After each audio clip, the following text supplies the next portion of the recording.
Hello guys, আসসালামু আলাইকুম। সবাই কেমন আছেন? আশা করি খুব ভালো আছেন। আমি চলে এসেছি ট্রলারে করে, আমি বলেশ্বর নদী পারি হচ্ছি। সো আপনারা দেখবেন আমার ভিডিওটি, খুব ভালো লাগবে। নদীটা খুবই বড়, খুব ডর লাগতেছে কারণ এখন নদীতে প্রচুর পরিমাণ বাতাস আছে, তার কারণে ঢেউ অনেকটাই হচ্ছে। নদীর ঢেউর কারণে নৌকাটা এদিকে একবার বেঁকা হচ্ছে, ওদিকে একবার বেঁকা হচ্ছে। আমার অনেকটাই ভয় লাগতেছে। এখানের আকাশটাও খুব সুন্দর দেখাচ্ছে। নদীতে অনেকটা পরিমাণ বাতাস আছে, জানি না কি হবে।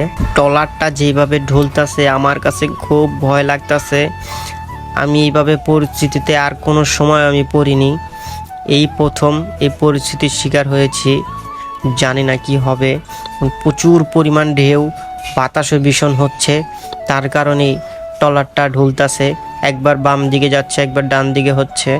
খুবই ভয় লাগতাছে। এর আগের বার যখন আমি গিয়েছিলাম তখন এতটা ঢেউয়া ছিল না নদীর, কারণ নদীতে যদি বাতাস থাকে তাহলে নদীতে অনেকটা পরিমাণ ঢেউ থাকে। ট্রলার চালক আমার কাছে রেখে তিনি টাকা তুলতে নিচে গিয়েছে।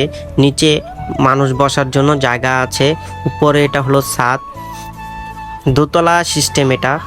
আমি ট্রলারটা চালাচ্ছি, আমি ট্রলারের হ্যান্ডেলটা এভাবে ধরে রেখেছি সোজাভাবে।